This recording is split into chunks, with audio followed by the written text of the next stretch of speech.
नमस्कार छात्रों। आज हम कक्षा 8वीं के सुगम भारती के पहली इकाई का दूसरा पाठ उसी से ठंडा उसी से गर्म इसका अध्ययन करने वाले हैं।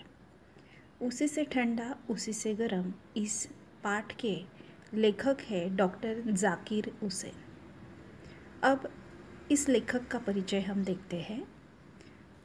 डॉक्टर जाकिर हुसैन जी का जन्म है 1897 हैदराबाद के तेलंगाना में हुआ तथा उनकी मृत्यु 1969 दिल्ली में हुई।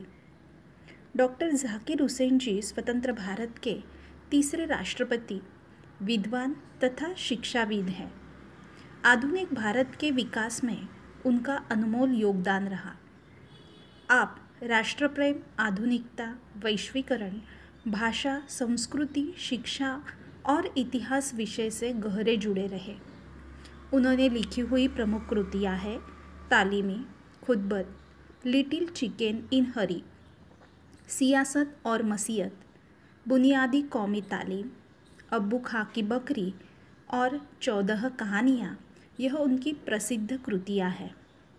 अब देखिए, उसी से ठंडा उसी से गर्म इस गद्य के संबंधी प्रस्तुत यह एक हास्य कथा है और इस हास्य कथा में डॉक्टर जाकिर हुसैन जी ने बड़े ही मनोरंजक ढंग से लकड़हारे और बालिश्तिये की कहानी लिखी है। इस कथा के माध्यम से उन्होंने किसी अपरिचित को न सताने, किसी की हंसी न उड़ाने, किसी पर पत्थर न फेंकने का संदेश दिया है। मतलब किसी को कोई भी तकलीफ नहीं देनी चाहिए। यहाँ उन्होंने सभी को अच्छा बनने के लिए प्रेरित किया है। इस कथा के माध्यम से मतलब यह जो लकड़हारा और बालिश्तिये है, इसी के माध्यम से लेखक हमें कहना चाहते हैं कि हमें एक अच्छा इंसान बनना है। तो आए देखते हैं। एक लकड़हारा था। जंगल में जाकर रोज लकड़ियाँ काटता और शहर में जाकर शाम को बेच देता था। लकड़हारे का काम ही ऐसा होता है, जो लकड़ियाँ उनको काटते हैं और वह बाज़ार में बेच देते हैं। शाम का मतलब है सायंकाल। एक दिन इस ख्याल से कि आसपास से तो सब लकड़हारे लकड़ी काट ले जाते हैं। ख्याल का मतलब है विचार। एक दिन लकड़हारे के मन में विचार आया कि अपने आसपास तो बहुत सारे लकड़हारे होते हैं और वह भी लकड़ियाँ काट लेते हैं। सूखी लकड़ी आसानी से मिलती नहीं, इस वजह से सभी अच्छी जो लकड़ियाँ हैं, सूखी हुई लकड़ियाँ हैं, वह तो मिलती नहीं। इसलिए वह दूर जंगल के अंदर चला गया। सर्दी का मौसम था। सर्दी मतलब जाड़ा, ठंड का मौसम था। कड़ाके का जाड़ा पड़ रहा था। हाथ पाँव ठिठुरे जाते थे। ठिठुरना मतलब ठंड से कांपना। तो ठंड की वजह से हाथ पाँव भी ठिठुरे गए थे। उसकी उंगलियां बिल्कुल सुन्न हुई जाती थी। सुन्न मतलब संवेदना रहित, कोई संवेदना हाथों को बिल्कुल भी नहीं थी। वह थोड़ी थोड़ी देर बाद कुल्हाड़ी रख देता और दोनों हाथ मुंह के पास ले जाकर खूब ज़ोर से उसमें फूंक मारता कि गर्म हो जाए। देखो, ठंडी के मौसम में जब भी हम अपना मुंह खोलते हैं और मुंह से जब हवा बाहर निकलते हैं तो वह जो हवा होती है वो गर्म होती है। और दोनों हाथ ठंडी के मौसम में गर्मी हाथों में आए, इस वजह से हम दोनों हाथ एक दूसरे पर ज़ोरों से रगड़ते हैं और उस पर फूंक मारते हैं ताकि वह गर्म हो जाए। तो उसी प्रकार वह बीच बीच में कुल्हाड़ी रख देता था और अपने दोनों हाथ मुंह के पास ले जाकर गर्म करने का प्रयत्न करता था। जंगल में न मालूम किस किस तरह के जीव रहते हैं। जंगल में तो बहुत सारे जीव जंतु प्राणी रहते हैं। सुना है उनमें छोटे छोटे बालिश्त भर के आदमी भी होते हैं। बालिश्त का मतलब है बित्ता भर। तो देखिए, एक छोटा सा आदमी है, उनके दाढ़ी, मुंह आदि सब कुछ होते हैं, मगर होते हैं बस खूंटी ही से। देखिए, वह बिल्कुल एक साधारण आदमी जैसे है, लेकिन वह जो है बित्ता भर ही है, बस खूंटी ही से है। हम तुम जैसा कोई आदमी उनकी बस्ती में चला जाए तो उसे बड़ी हैरत से देखते हैं। तो देखिए, हैरत मतलब विस्मय से, आश्चर्य से, अचंभे से देखते हैं कि कोई दूसरा आदमी जब उनकी बस्ती में चला जाता है तो कि यह करता क्या है। पहले देखते हैं कि ये आदमी क्या करता है, लेकिन वह हम लोगों से ज़रा अच्छे होते हैं क्योंकि उनके लड़के किसी परदेसी को सताते नहीं। परदेसी मतलब बाहरी आदमी। तो देखिए उनके भी छोटे छोटे बच्चे होते हैं, वो भी देखते रहते हैं कि बाहर का कोई आदमी आया है, वह क्या कर रहा है।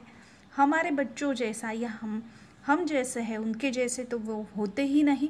वो देखिए उन्हें सताते नहीं, कोई तकलीफ़ नहीं देते, न तालियां बजाते हैं मतलब कोई परेशान नहीं करता, और न पत्थर फेंकते हैं कि कोई पहचान वाला तो आदमी नहीं है, उसे तकलीफ़ देने की कोशिश तक नहीं करते, पत्थर तक नहीं फेंकते।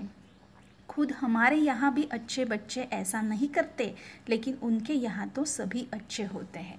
खैर, लकड़हारा जंगल में लकड़ियाँ बीन रहा था तो एक मियाँ बालिश्तिए भी कहीं बैठे उसे देख रहा था। तो देखिए लकड़हारा तो जंगल के बहुत अंदर चला गया था और यह जो लकड़हारा है उसने लकड़ियाँ काट कर वह बीन रहा था, एकत्रित कर रहा था।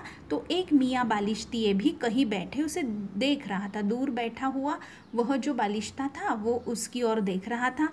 मियाँ बालिश्तिए ने जो देखा कि यह बार बार हाथ में कुछ फूंकता है तो सोचने लगा कि यह क्या बात है।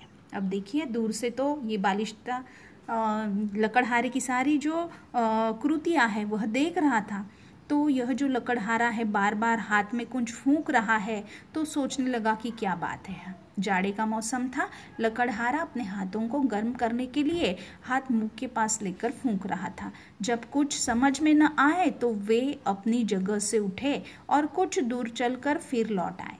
अब बालिश्तिए के मन में एक सवाल आया कि भाई यह बार बार हाथ अपने मुंह के पास क्यों ले जाता है। उसके कुछ समझ में नहीं आया तो अपनी जगह से उठे, कुछ दूर चलकर फिर से वापस लौट आए। मालूम नहीं पूछने से यह आदमी कहीं बुरा न माने। देखिए एक अच्छी आदत है उनमें कि हम जाकर उन्हें कैसे पूछें, कि यदि हमने पूछा उन्हें कि ये क्या है तो शायद इन्हें बुरा न लगे। देखिए दूसरों के बारे में कितना सोचते हैं, मगर फिर न रह गया। आखिर ठुमक ठुमक कर लकड़हारे के पास गए और कहा, देखिए और फिर भी मालूम नहीं पूछने से इस आदमी को कहीं बुरा न माने। उनके मन में आया, मगर फिर उनसे रहा ही नहीं गया, भाई पूछना तो चाहिए। आखिर ठुमक ठुमक कर देखिए उनकी वह बित्ता भर ही होने के कारण उनकी जो चाल है उसे ठुमक ठुमक कर कहा है और ठुमक ठुमक कर लकड़हारे के पास वह चले गए और उन्हें देखिए कैसी बातें करते हैं उनके साथ। सलाम भाई, बुरा न मानो तो एक बात पूछूं।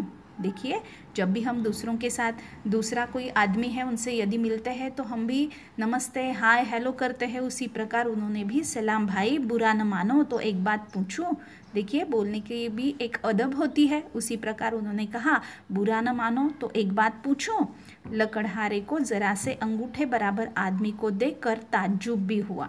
अब देखिए लकड़हारे ने भी उस आदमी की ओर देखा। लकड़हारे को भी मालूम नहीं था कि इतना छोटा आदमी होता है, इसीलिए देखिए ये अंगूठे बराबर का जो आदमी है उसे देखकर उसे भी आश्चर्य हुआ। ताज्जुब का मतलब है आश्चर्य, हंसी भी आई।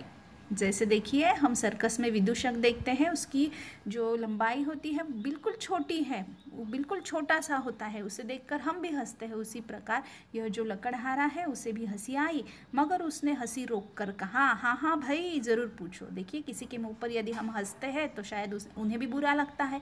लकड़हारे ने भी यही बात सोची होगी, उसने अपनी हंसी रोक ली और हाँ हाँ भाई ज़रूर पूछो, बस यह पूछता हूँ कि तुम मुंह से हाथ में फूंक सी क्यों मारते हो। देखिए उसके मन में यही प्रश्न था कि बार बार हाथों पर फूंक क्यों मारता है, उसने वही प्रश्न पूछा। लकड़हारे ने जवाब दिया, सर्दी बहुत है। सर्दी मतलब ठंड, जाड़ा, हाथ ठिठुरे जाते हैं, हाथ संवेदना रहित हो जाते हैं, मैं मुंह से फूंक कर उन्हें ज़रा गरमा लेता हूँ। तो देखिए अपने मुंह से जो गर्म हवा आती है उससे अपने हाथों को गरमा लेता हूँ, फिर ठिठुरने लगते हैं, फिर फूंक लेता हूँ। हाथ गर्म हो जाने पर थोड़ा काम करता हूँ, फिर से ठिठुरे जाते हैं और ठिठुरने के बाद फिर से मैं उस पर फूंक लगाता हूँ। तो देखिए हमने यह जो उसी से ठंडा उसी से गर्म इस पाठ का भाग 1 का अध्ययन किया है। भाग 2 का अध्ययन अगली तासिका को करेंगे। जो कठिन शब्दार्थ है यह कठिन शब्दार्थ आपको अपनी कॉपी में लिखना है। धन्यवाद।